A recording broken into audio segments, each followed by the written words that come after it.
Doajen hrvatske zabavne glazbe Ivo Robić, poznati kao Mr. Morgan ili hrvatski Sinatra, bio je iznimno talentiran pjevač i skladatelj, interpretator šlagera i na osobiti način obilježio domaću i inozemnu glazbenu scenu.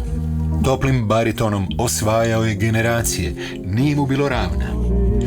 Rodio se 28. siječnja 1923. u Garešnici, maturirao je u Bjelovaru, a studij medicine ubrzo je zamijenio studijem Radio Zagreba.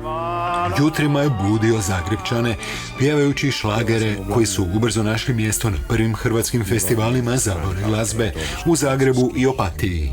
Pjesme Ta tvoja ruka mala i Mala djevojčica donijele su mu prve nagrade. Ivo Robić bio je prvi hrvatski, pa i jedan od prvih europskih hitmakera. Njemci su ga smatrali svojim pjevačem, osobito nakon glasovitog hita Morgan. Amerikanci su prisvajali njegove note. Tako je pjesma Franka Sinatre Strangers in the Night zapravo Robićev hit.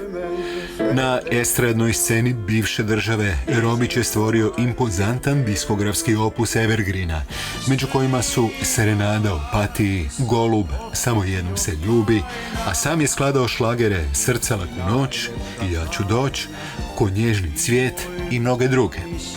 Često je nastupao na terasi hotela Kvarner u Opatiji. Volio je taj grad i Ičiće, u kojima je provodio najljepše dane sa suprugom Martom. Uz mnoga domaća i međunarodna priznanja, hrvatska glazbena scena odužila mu se netom prije nego što nas je zauvijek napustio porinom za životno djelo.